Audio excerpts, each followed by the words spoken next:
Assalamualaikum warahmatullahi wabarakatuh. Bismillahirrahmanirrahim. Alhamdulillahirabbil alamin. Wassalatu wassalamu ala asrofil mursalin Muhammad wa ala alihi wa sahbihi ajmain, amma ba'du. Jamaah yang berbahagia, syukur alhamdulillah pada pagi hari ini kita diberikan nikmat dari Allah Subhanahu wa taala yang berupa sehat. Sehat itu memegang peranan penting. Kalau dibandingkan nikmat-nikmat yang lain, ternyata nikmat sehat itu yang paling utama. Maka kalau ada yang menyampaikan, ustadz atau para pengisi pengajian itu, bahwa kalau kita ringkas memang nikmat yang diberikan Allah itu dikumpulkan itu ada 4. Nikmat ketika kita minum, nikmat ketika kita makan, nikmat ketika bisa tidur, dan bagi yang sudah resmi ada dinikahkan itu ada suami istri, itu nikmat ketika hubungan suami istri. Dunya niku nggih namung niku dadi niku. Isine niku geger ya karena niku, bahagia ya karena 4 itu. Ternyata tidak hanya 4 itu, yang paling utama ternyata nikmat sehat. Ketika kita itu minum, ketika kita minum itu rasanya segar. Apa meneh bar nyambut gawe awan-awan gembrobyos ono es teh. Rasanya nikmatnya luar biasa. Makan juga. Nah, hari ini kita melaksanakan puasa Asyura. Nanti sore ketika kita itu disuguhi buka, makan, itu juga nikmatnya luar biasa. Tapi barangkali di antara para jamaah itu ada yang sariawan atau sakit gigi, wis ora nikmat blas. Mbok kuwi makannya itu iwak-iwakan, amis-amisan ngono ning sariawan itu sudah ndak nikmat. Ini katanya dengan kesehatan. Tidur itu juga nikmat yang luar biasa, sebab terkait dengan tidur. Bahkan nikmat lagi itu kalau ngantuk. Ngantuk karo turu kuwi ternyata nikmat ngantuk. Tapi ketika itu sakit, pikirannya itu juga tidak fresh, mikir macam-macam, ora iso turu kuwi sesasi. Dan bayangke ora iso turu kok sesasi. Ngantuk ya ora iso karena ini berarti kan sakit. Maka berbahagialah bagi orang yang ngantuan. Pengajian seperti ini memang berat. Di sing mendengarkan karo sing ngisi iki berat yang mendengarkan.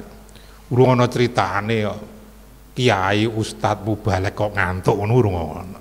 Tapi kalau yang mendengarkan, apalagi subuh seperti ini puasa sisan wis. Mau ndelas sahur iki rada cocok. Ini maka bab kesehatan itu luar biasa. Ya, yang keempat apa tadi, hubungan suami istri itu ya nikmat. Tapi kalau sakit, bari sakit gula gitu saja udah ndak nikmat, ndak bisa. Nah, kalau kita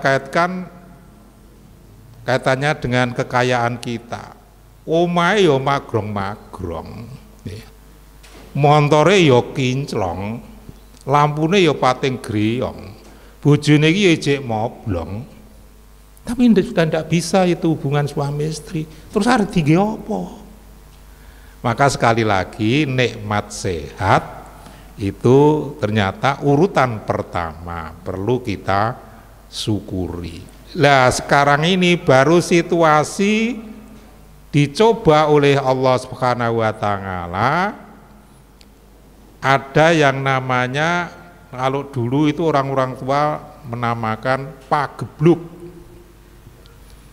Sekarang bahasa menterengnya pandemi sak dunya. Diuji oleh Allah adanya virus COVID-19.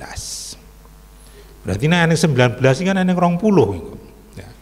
Jojo sing 20 kuwi saya ora gur nggo masker ning ngarepan tok iso maskere teko dhuwur. Nah, maka yang kondisi seperti ini barangkali juga kita perlu ada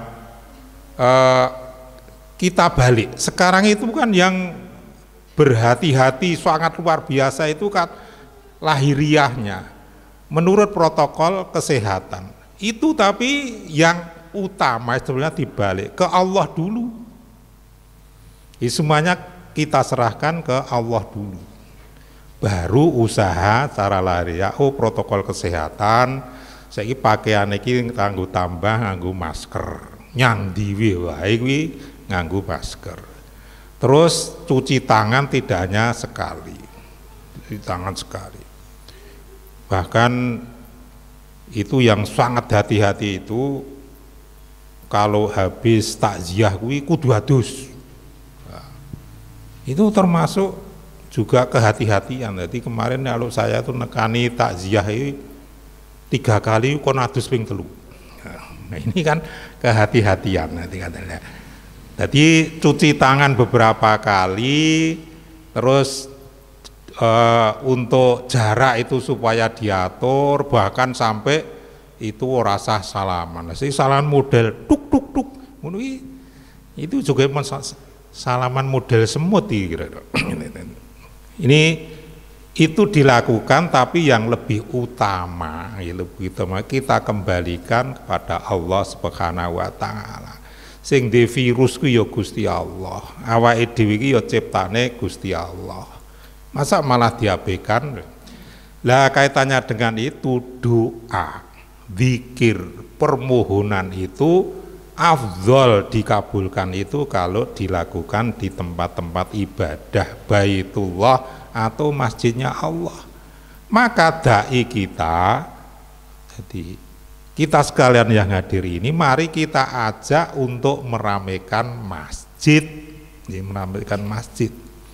Sebab kaitannya dengan itu, bahwa ada kiat-kiat Allah itu tidak akan katakanlah memberikan balak cobaan kepada kita sekalian.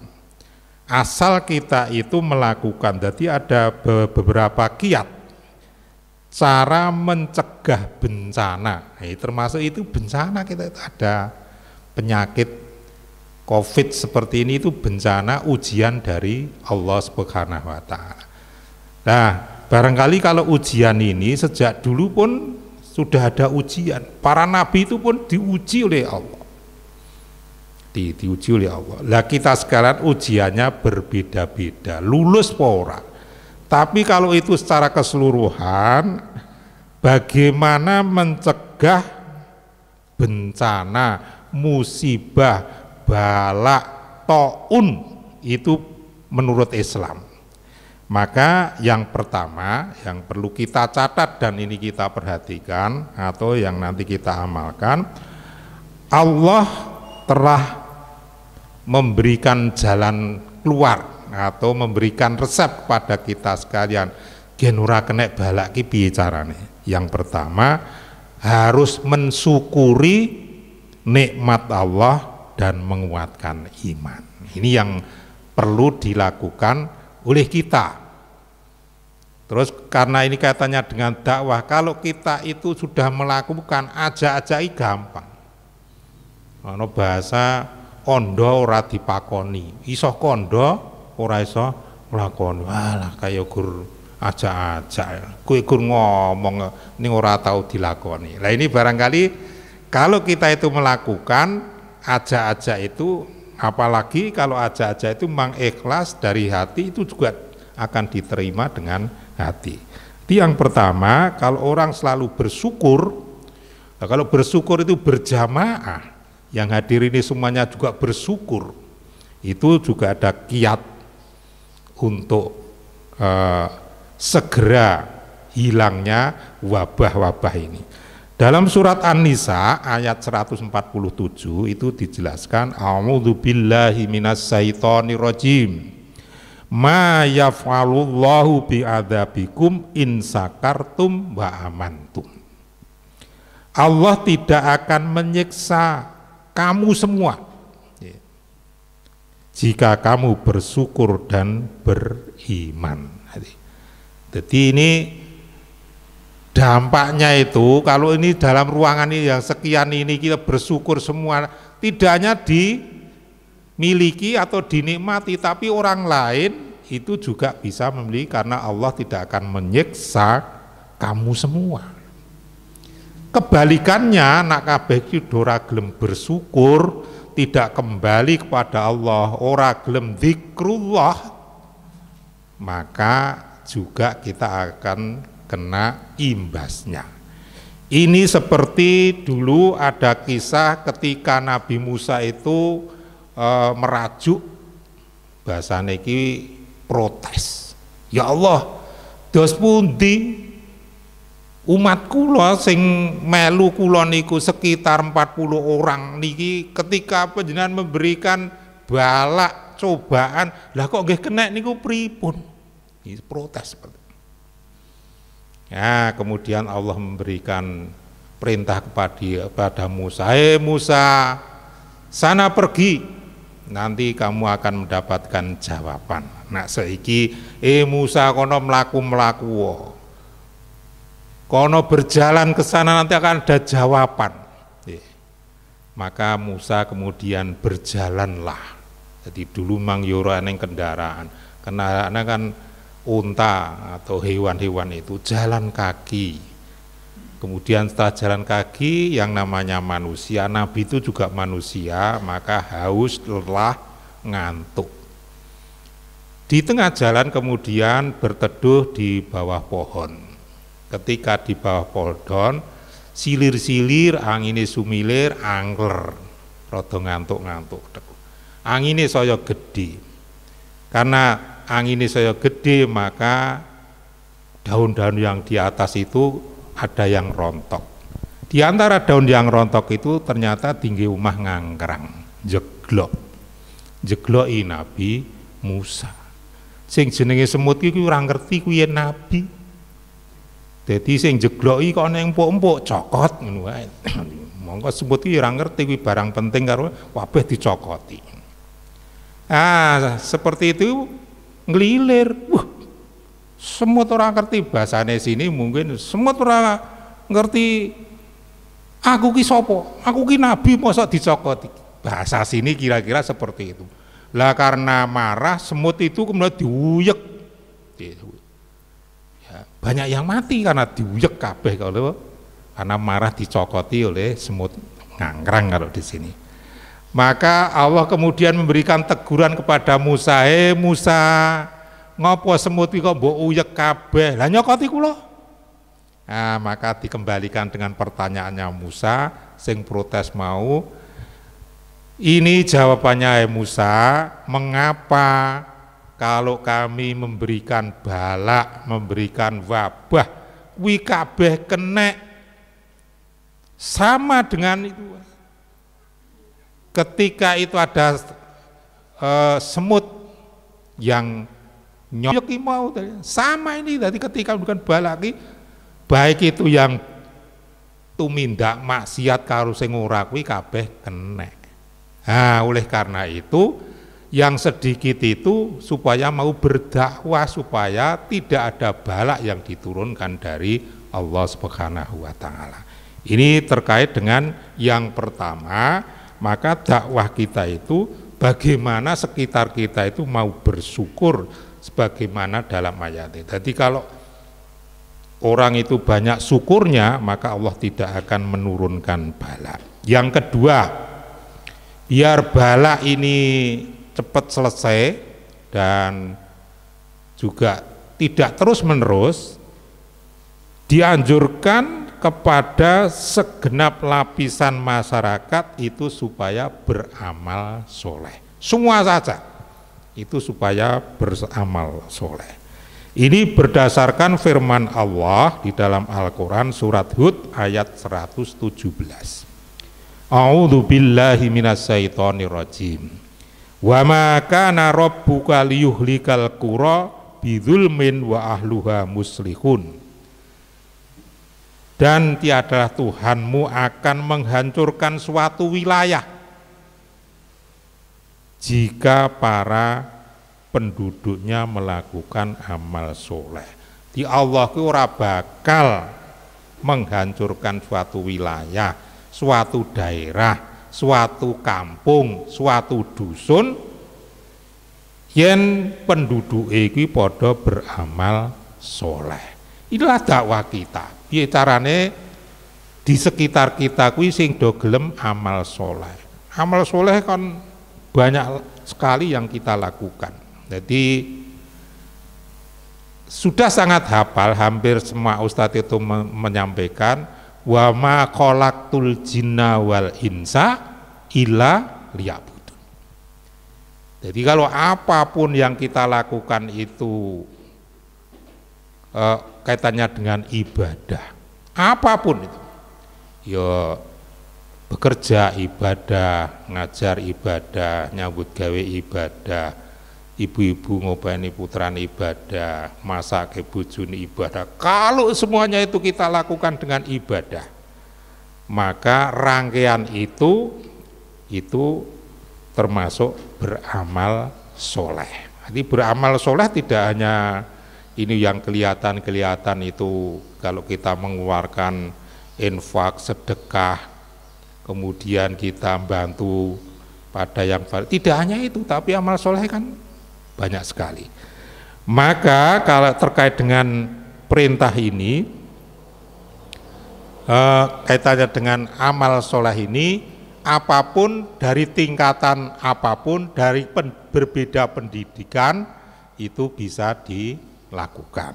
Yang kedua, yang ketiga, resep supaya cobaan, musibah, ujian ini segera hilang, maka hendaknya dilakukan selalu mohon ampun atas dosa-dosa yang telah dilakukan.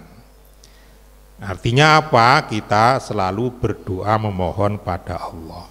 Ini dijelaskan di dalam firman Allah di dalam surat Al-Anfal ayat 33, wa ma kana Allahu mu'adzibahum wa hum yastaghfirun. Tidak akan Allah menyiksa. Allah ora bakal nyiksa jika mereka rajin memohon ampun. Di sekeliling kita, di masyarakat kita itu rajin berdoa, memohon kepada Allah, maka Allah tidak akan menyiksa kita. Sekarang ini kan kita ini juga dibandingkan dulu sebelum ada corona kan ya juga tersiksa. Sing wis di rancangan arep digawe sing wis arep mantu ora sida. Sing wis arep dadi nganten mongko wis pesen apa-apa ora sida. Ini kan tersiksa. Sing wis diarep acara itu mau rekreasi tidak jadi. Arep berkunjung itu karena beda provinsi, monggo kono kuwi lagi zonane zona merah, kene zona hijau, ora sida. Ini kan tersiksa seperti itu. Jadi, nah ini maka kalau kita itu melakukan doa mohon ampun kepada Allah, maka Allah juga tidak akan mensiksa dan memberikan ampun. Kita itu diberi kesempatan oleh Allah njaluka. Nak salah kuwi njaluka ngapura, bahwa itu dipersingkat, dimudahkan, cukup astaghfirullah harngati. Yen kuwi dosamu ki rada akeh, kuwi tobat. Yen dosane iki gegedhen, tobat nasuha. Ning ini ya ora dilakukan. Nah, ini barangkali kaitannya dakwah kita tidak usah mulu-mulu sing do dosa-dosa ayo padha njaluk ngapura ben. Kita juga pernah mendengar kisah ya, ketika ada seseorang atau ulama besar itu menyelenggarakan kegiatan sholat istisqa di tengah lapang. Itu kok ora udan-udan ki apa? Nah, ternyata ditanyakan kepada jumhur ulama, begini kok ora udan ki apa? Ternyata di antara peserta itu ada 1-2 itu memang berbuat dosa. Nah, kalau itu, itu siapa? Lah itu tidak tahu. Maka untuk permohonan itu ada persyaratan di dalam berdoa itu, baik mengenai tempatnya, ndonga eneng masjid tanah air kita Indonesia kuwi karo eneng Masjidil Haram, Masjid Nabawi itu akan berbeda, tapi tempat berdoa juga mempengaruhi. Pakaian yang kita pakai itu juga akan mempengaruhi. Makanan itu halal pora itu juga akan mempengaruhi.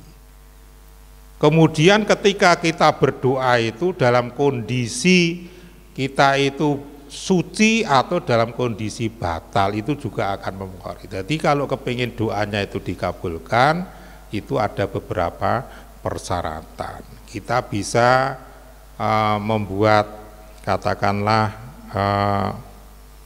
penilaian. Donga kon dikabulke piye, sing dimakan barang sing haram.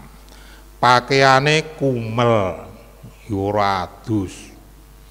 Kemudian doa itu juga tempatnya tempat yang kotor. Terus kaitannya dengan lingkungan itu juga tidak memungkinkan. Bagaimana seperti ini bisa dikabulkan? Maka dalam hal memohon ampun ini juga ada persyaratan-persyaratan yang perlu kita lakukan. Yang ketiga, kalau kepingin kita tidak kena wabah itu untuk melakukan mohon ampun atas dosa-dosa yang dilakukan. Semua orang itu sebetulnya memiliki dosa, baik dosa kecil maupun dosa besar.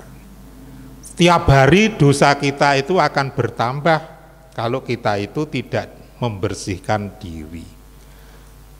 Ada yang disengaja, ada yang tidak. Mungkin untuk para jamaah merasa tidak sengaja ketika di rumah di kamar itu ada nyamuk. Itu belum tentu nyokot panjenengan. Ning ngopo urung karan nyokot kok wis golek tebah diuyak-uyak plek-plek nyamuk iki dipateni kabeh. Monggo kuwi ciptaane Gusti Allah. Bagaimana kalau kita itu berpikir seperti nyamuk? Nyamuk iki paling rekoso, golek makan kuwi ya rekoso, nggih. Engko nek entuk makan kuwi engko kewarken le mabur kuwi rekoso, konangan ya diceblek. Urung karuan golek makan kuwi entuk, kuwi wis nak konangan wis mati. Jadi umur nyamuk iki kira-kira orang ngantek sedina rong dina mati.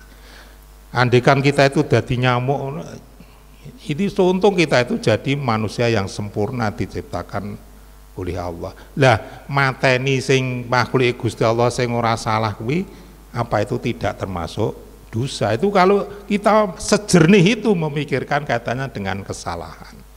Belum ngidak semut, nyangkolah tangi turu kuwi janjane awal itu kan jurung didosa. Tapi ketika itu ke kamar mandi, adalah di situ ada kecoa. Kecoa ki curu. Curu ki urung apa-apa langsung diitek-itek. Apa itu juga tidak dosa. Jadi kalau kita itu memikirkan tekan dosa, urung kita itu batin. Batin ini ngrasani tidak ada orang lain, batin tok itu apa itu sudah tidak dosa. Wong kok irenge kaya ngono. Wis pendek ireng. Apalagi kalau itu dengan orang lain namanya ghibah. Maka setiap hari kita dianjurkan untuk mohon ampun itu sebetulnya kita itu tidak terasa sudah berbuat dosa-dosa kecil. Ini harus dibersihkan. Yang keempat, untuk menghilangkan bala cobaan dari Allah itu supaya kita tidak berbuat dolim. Dalam Al-Qasas 59 menerangkan, wa ma kunna muhlikil qura illa wa ahluha dzalimun. dan tidak akan Allah menghancurkan wilayah kecuali para penduduknya telah berbuat dolim atau aniaya. Di sepanjang wilayah, kalau itu diterjemahkan kampung, kalau diterjemahkan kui RT, munggah nyang RW, nyang kelurahan, desa, kecamatan, kabupaten, bahkan itu negara, kalau ya, itu melakukan, jadi semuanya itu tidak melakukan, maka Allah tidak akan menghancurkan itu. Ini kalau kita kaitkan, ini goro-goro COVID-19 ini kan semuanya terbelakang, terkendala. Ekonomi yaitu turun. Kita melihat betapa sekarang itu kaitannya dengan peredaran ekonomi kan menurun. Anak-anak sekolah neng omah, ini juga ternyata ibu-ibu itu juga mengeluh, iki jenis yang sekolah kuwi ibuke apa anake, ibuke kon gambar kon. Ini sajek jumlek kan seperti ini sekolah neng omah ki ya baru sekarang. Ini kaitan dengan, jadi di semua lini ini ternyata ada pengaruhnya akibat dari cobaan dari. Kalau Allah itu memberikan cobaan gunung meletus, itu aja ke daerah Gunung Merapi sekitar 10 kilo dan sebagainya, orang ngantek teko Karanganyar. Tapi ini kan sedunia seperti ini. Ini kalau Allah berkehendak itu. Nah, dengan ayat ini, maka kalau penduduknya tidak dolim, maka Allah tidak akan menghancurkan itu. Kebalikannya, wa maka namulikil qura illa wa alwadzalimun, yen wakah sing berbuat dolim, maka Allah akan menghancurkan wilayah. Yang berikutnya, yang kelima, supaya kita ini atau sadar sendiri, mereka mau mengingatkan orang yang hidupnya mewah agar taat kepada Allah. Jadi yang punya kekayaan, sing mewah, sing sugih kuwi kita ingatkan, diimutke apa? Ya tentang ibadahnya. Wong sugih kuwi dibandingkan dengan yang tidak punya, karena punya kelebihan harta, monggo infak sedekah dipun dalaken. Ini berdasarkan dari surat Al-Isra, itu menerangkan jika kami akan menghancurkan suatu negeri. Jadi terjemahannya seperti itu. Al-Isra ayat 16. Jika kami akan menghancurkan suatu negeri, maka kami perintahkan kepada orang-orang yang hidup mewah di negeri itu agar mentaati Allah. Tetapi mereka melakukan kedurhakan di negeri itu, maka sudah sepantasnya berlaku terhadapnya perkataan apa? Ketentuan kami. Maka sudah sepantasnya berlaku ketentuan kami. Kemudian kami hancurkan negeri itu sehancur-hancurnya. Jadi nak padha wae ora dakwahe kuwi sing tanggane atau itu yang tidak punya kuwi ora tau ngelekke, ya ora tau ajak-ajak. Sama ini nanti kalau Allah itu menghancurkan, sing sugih mau ya kena, sing ora duwe ya kena. Alah aku ora duwe apa-apa. Ya pancen rada penak sing ora duwe apa-apa. Sing duwe apa-apa wong karena duwe apa-apa. Tapi menurut keterangan ini, kalau itu keme sama-sama supaya mengingatkan kepada orang yang hidup mewah itu perlu. Caranya apa? Ya diajak dengan sumpan santun atau akhlakul karimah. Ya, ngejak wong sugih karo wong biasa kuwi beda. Wong sugih itu ada perbedaan. Ini kita juga pernah mendengar itu hanya mengena pada dirinya sendiri yang kaya itu juga bisa. Seperti ceritanya di Yunani itu ada yang namanya orang kaya, raja tangker, namanya Onassis. Itu punya kapal terbang sendiri, kemudian punya villa, beli gunung. Jadi namanya aja raja tangkerian, raja minyak, jadi opo-opo duwe. Kemudian anaknya itu 2, jadi Alexander namanya, Alexander Onassis. Yang satunya itu putri, dia namanya anak wong sugih kuwi. Tapi pemikirannya orang somben sing terus ya anak loro kuwi. Ternyata anak sing digadang-gadang anak lanang kuwi itu senengane balapan sepeda, yaitu kalau di sini ya ning tengah jalan. Jadi raja jalanan karena orang kaya apapun duwe sepeda motor kira-kira yang paling banter dhewe. Akhirnya karena seperti itu kecelakaan mati. Wong sugih apa-apa duwe raja tangker, duwe kapal terbang dhewe, duwe gunung, di gunungnya namanya Scorpio. Tapi anak saya digudang-gudang anak lanang itu karena seperti itu tidak dibekali dengan keagamaan, walaupun itu kaya. Di perjalanan secanggih apapun nak kuwi sembrono ya tabrakan mati. Mulai ngenes sih, mulai Onassis itu mulai ngenes wis. Apa-apa duwe ning mangan ya ora penak.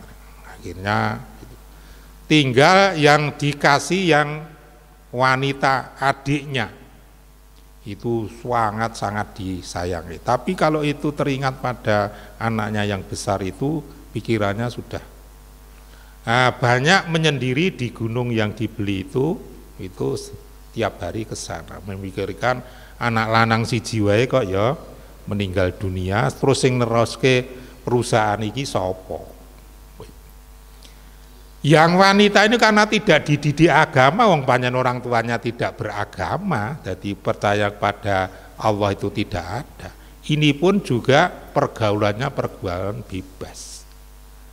Nah, setelah pergaulan bebas, yang namanya bebas kan orang itu bisa berbadan dua. Berbadan dua itu kan belum nikah tapi sudah, ini juga tambah stres. Aduh, anakku sing putih tak gadang-gadang kok malah jadinya seperti ini. Karena malu, anak wanita itu anak kaya, orang terpandang malu, dan itu tidak ada yang bertanggung jawab, bunuh diri si wanita. Jadi dua-duanya habis. Nah karena habis itu semakin stres menyendiri di gunung. Matilah si Onassis itu di gunung yang dibeli itu. Kekayaannya siapa yang meneruskan, tidak ada anaknya dua-duanya. Ini barangkali juga pelajaran, belum tentu kalau orang yang kecukupan harta kaya raya itu hidupnya juga akan bahagia. Maka kalau orang kaya seperti ini juga tidak ada yang mengingatkan, tetangganya ya raja aja, itu juga ini tidak termasuk dari segi dakwah, kita juga termasuk salah. Ini yang kelima, jadi kita dianjurkan untuk mengingatkan kepada orang-orang yang punya kekayaan untuk ya barangkali nah kaitannya dengan harga, mau mendermakan, syukur mau infak, syukur mau zakatnya dibayar. Ini tugas dakwah kita. Yang keenam, biar corona, wabah, penyakit, cobaan dari Allah itu segera itu hilang, maka menurut hadis riwayat Al-Baihaqi dari Anas, Rasulullah SAW telah bersabda, artinya begini, sungguh aku Allah merencanakan untuk menyiksa penduduk bumi, tetapi bila aku melihat mereka meramaikan masjid, memakmurkan masjid-masjidku dan mereka mohon ampun di waktu sahur, aku batalkan rencanaku itu. Jadi kembali seperti pengantar kami awal, dadi yen masjid kuwi jek makmur, masjid iki jek dingin ibadah, masjid iki kajian pengajian, maka Allah tidak jadi, maka balak dari Allah itu akan dibatalkan sebab masjid-masjid itu semakin ramai. Sehingga kemarin kita juga sangat-sangat prihatin. Waktu Ramadan kuwi hampir semuanya sholat tarwehnya itu berkurang. Ono sing wedi blas. Sholat tarweh itu mungkin hanya 10 sampai 15. Kuwi lampune dipateni. Nah, oleh karena itu sekarang ketika mau mengembalikan walaupun itu pakai ya, protokol kesehatan diatur kuwi, saiki alasan iki werna-werna. Wong coronane urung lunga kok wis kon yang masjid. Ini memang punya sifat jane maune kuwi ora pati ahli masjid. Maka tugas dakwah kita, mari kita ramaikan lagi, kita makmurkan lagi untuk masjid-masjid yang ada di sekitar kita. Sopo neh kalau tidak kita yang meramaikan. Tapi jangan lupa tetap anjuran protokol kesehatan itu tetap dilakukan. Nyatane iki ya ana sing terpapar tenan. Nyatane iki ya ana sing mati gitu. Jadi usaha itu, tapi jangan ini tinggi alasan wis rasah nyang masjid wae, ora usah salate nang omah wae. Jadi sampai sekarang masih ada itu yang belum melaksanakan sholat Jumat di masjid. Nah, itu mungkin kesenengan nganti saiki sholatnya Jumat neng ngomah gitu loh. Nah, sholat Jumat neng ngomah ki kira-kira wong telu. Jadi khotib, adzan, karo imam sing ngrungokke bojone. Nah, ini sekalian sekarang terkait dengan itu kita juga yakin, seyakin-yakinnya karena kita sudah punya pegangan. Likulli da'in dawaun. Kabeh penyakit kuwi ana obate. Kabeh penyakit ana obate. Sing ngendika ngene iki Rasulullah. Wa dawa'u lidzunubi ila istighfar. Dene obate wong sing duwe dosa kuwi al istighfar, itu istighfar. Nah, penyakit-penyakit yang lain itu semuanya ditemukan lah, nanti ada obate. Bahkan orang-orang tua dulu sangat sederhana. Apa wae obate kuwi kan kerokan. Yo masuk angin kroi. Rada anget kroi. Tapi dulu ada yang nilai plus. Di samping usaha seperti itu disedekahi. Jadi mbah-mbah awake dhewe niku, orang tua itu ahli sedekah. Diamalkan tenan itu kan tadi. As-shadaqatu daf'ul bala. Sedekah kuwi iso nulak bala. Sedekah kuwi iso nambani penyakit. Maka kita yang agak umurnya agak sudah agak tua itu kelingan bae dhewe iki demben senengane ngundang cah cilik ya. Terus masake rada akeh diakasi, golek godhong gedang gawe pincuk, nyang mburi omah golek godhong-godhongan dimasak, diparutke klopo, merintah karo bojone, klopone ya klopone dhewe diparutke. Jadi segone rada akas, nganggo gudangan, nganggo klopo ki mau parutan klopo, wigen rada mewah, nyang mburi, nyang tarangan, walaupun wis dingremi jiko ndoke, diiris dadi 24, ngundang cah cilik-cilik kabeh. Dan mandiri bener. Karena memang tidak fase seperti ini, ada tahsin, ada ikro, ada apa. Dulu ndak ada. Guru apa kelingane itu diamal ke bocah-bocah gandeng putuku kuwi rada anget, tangise gawanen ya cah Dongane seperti, ayo saiki didongani bareng-bareng, nggih Mbah. Semelah. Terus gen ketok rada panjang, sluman-slumun, wolo-wolo, kuwato. Dulu seperti itu, tapi keikhlasannya luar biasa. Sing dikarepe kan bismillahirrahmanirrahim. La haula wala quwata illa billahil aliyil azim. Sluman-slumun slameti karepe kuwi assalamualaikum warahmatullahi wabarakatuh. Jane ngoten. Lah karena antara pikir hati kuwi menyatu sampeyan dilafalke iki kurang fasih, Allah ngijabahi bocah sing maune manget-manget kuwi mau pileken esuk kaya ngono kuwi, dungane itu anak-anak itu juga doanya juga luar biasa karena dosane urung pati akeh dikabulke, esuk anget sore wis nekeran. Ya, dulu seperti itu, monggo gerdi keroi malah ditemplei dong salam nopo-nopo nih. Itu dulu. Tapi yang bisa kita ambil pelajaran itu satu tentang keikhlasan, amal untuk bersedekah itu. Ya, amal bersedekah itu. Ini 5 hal atau 6 hal yang terkait supaya kita itu tidak kena ya terus-terusan musibah. Kita percaya banget likulli da'in dawaun. Dadi kabeh penyakit kuwi ana obate, dene obate dosa itu memperbanyak istighfar. Sekarang untuk terkait kalian kita ini tanggal 10 Hijrah, berarti kita masuk pada tahun baru Hijrah. Dikatakan tahun baru Hijrah itu tahun Islam, imang tahun kita.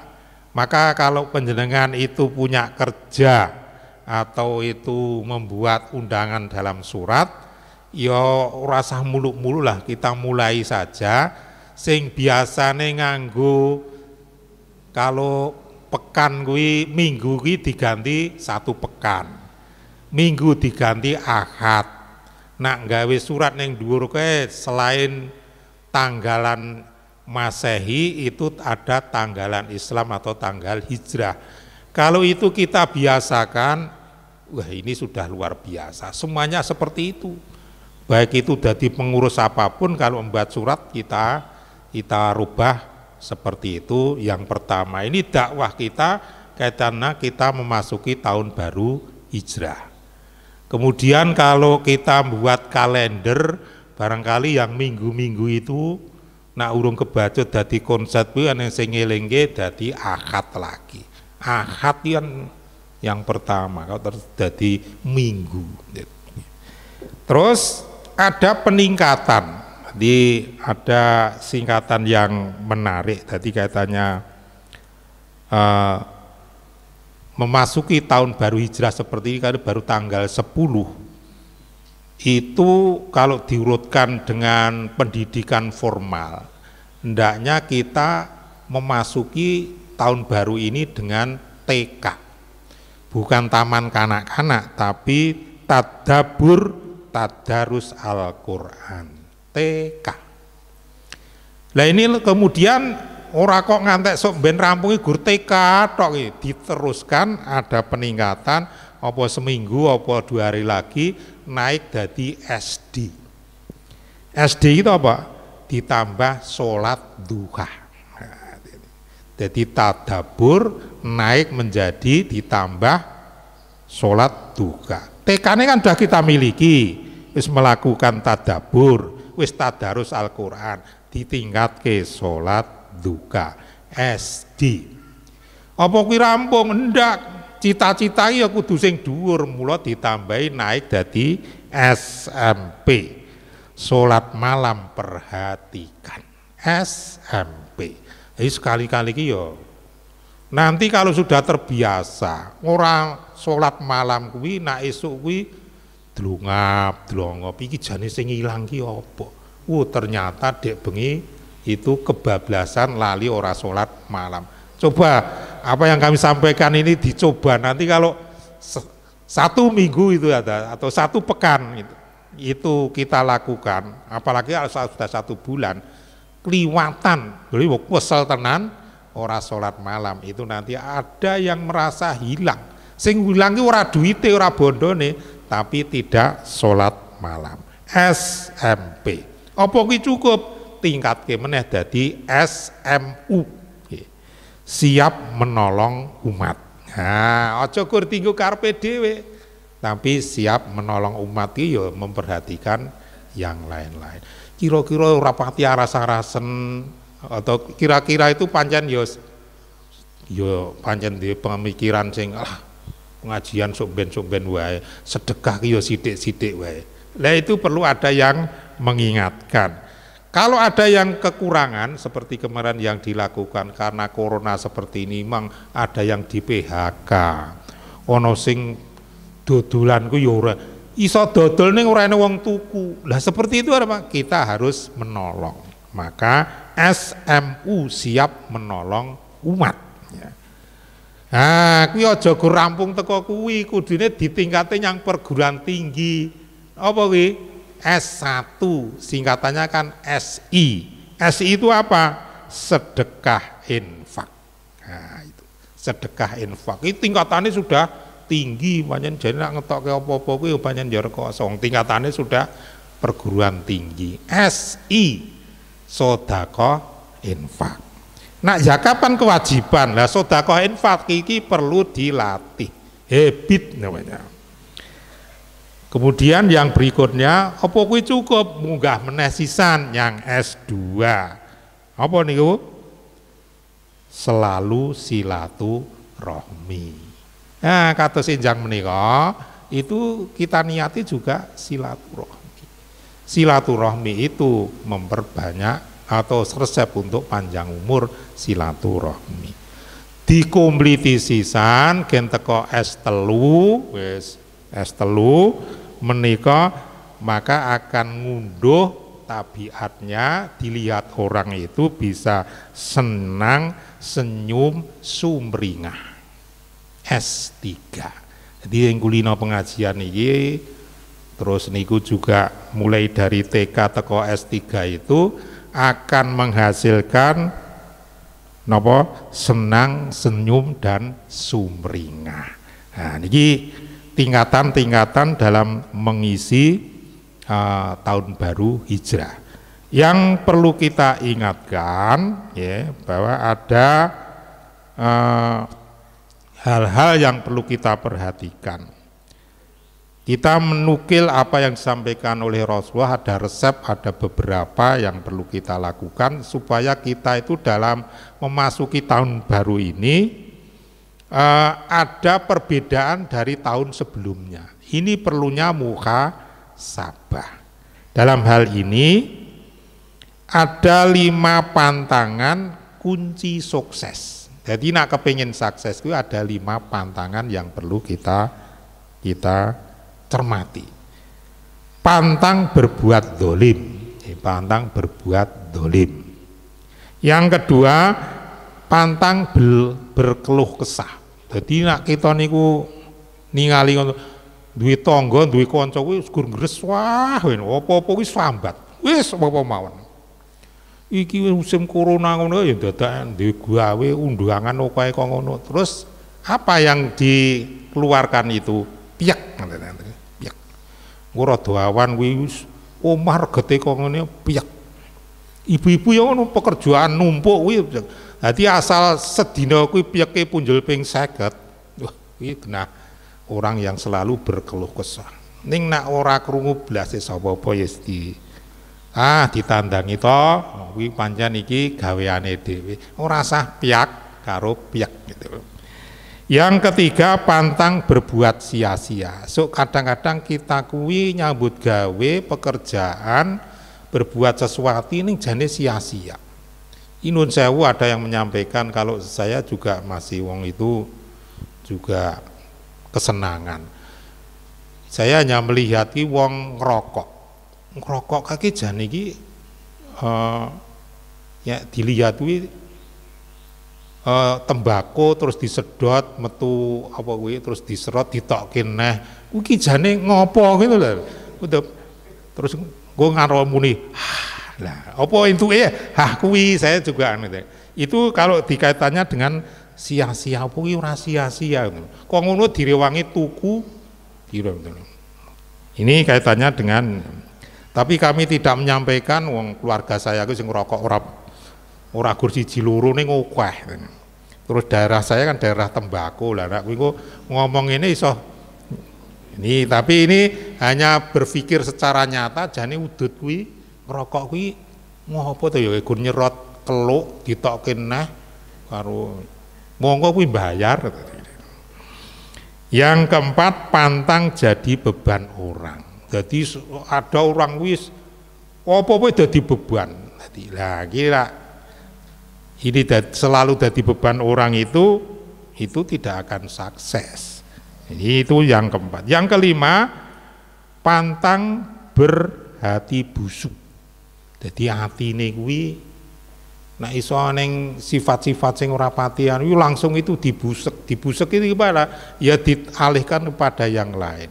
Ibaratnya seperti, jadi itu akan kelihatan sebab hati itu tetap kalau busuk akan kelihatan, diibaratkan seperti teko. Teko ki ada wedang.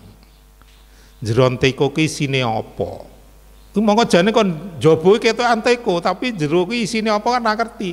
Akan keluar seperti yang ada di dalam isi toko. Nah isine kopi dicurke metune ya kopi. Nak teh ya metune teh. Nak kuwi putihan ya putihan. Ora mungkin jeroan teko putihan kok dicurke metu kopi, ora mungkin. Ini hati. Maka kalau hati kita itu busuk, entah itu ucapannya, perbuatan ini mesti kelihatan sebab kuwi kaya teko. Lah niki para teko ingkang terhormat, meniku barangkali mari kita isi dalam teko-teko kita itu supaya yang baik. Berikutnya, 5 kunci sukses hadapi persoalan. Kabeh wong kuwi duwe persoalan, maka ada kuncinya kalau kita kepingin sukses. Pertama, siap menghadapi siapapun yang tidak cocok. Wis, mbok kuwi ora cocok ngono siap. Kumpul karo sapa wae siap. Wi sing cerewet ya siap, wi sing kuwi alim ya siap, kumpul karo kiai ya mambu kiai, aja diwalik kiai mambu. Ya. Jadi ini siap menghadapi siapapun yang tidak cocok. Yang kedua, ridho terhadap yang sudah terjadi sebagai keputusan Allah. Ridho, ya sepanjang lagi usaha apa-apa kok ora berhasil, mungkin Allah belum berkehendak, itu tetap usaha. Jadi ridho, iki kok awakku ki kaya ngene, mongko kancaku kuwi ya dhuwur-dhuwur kabeh, tinggi awake kuwi ya nyenengke, aku kok dikei awak sing kaya ngene, rupa ya pas-pasan. Semuanya itu ada manfaatnya. Maka ridho apa yang diberikan Allah kepada kita. Kuwi arep sukses nak ngono kuwi. 3, tidak mempersulit diri. Jadi orang mempersulit, jadi ada orang wis katakanlah tinggal makan, wah ngene iki apike kuwi digoreng kok. Bar digoreng kok anyep, digoreng dadi mongko kuwi gane gur karek mabluk selesai, tapi jen neko-neko mau diapakan, itu mempersulit diri. 4, selalu evaluasi diri, dan yang terpenting jangan selalu menyalahkan orang lain. Niki nggih angel niki. Jadi apalagi dalam satu persyarikatan, dalam kumpulan kepanitiaan, kuwi karepe iki pendapate awake dhewe kudu dinut. Nah, nak wis ora dinut selalu menyalahkan orang lain.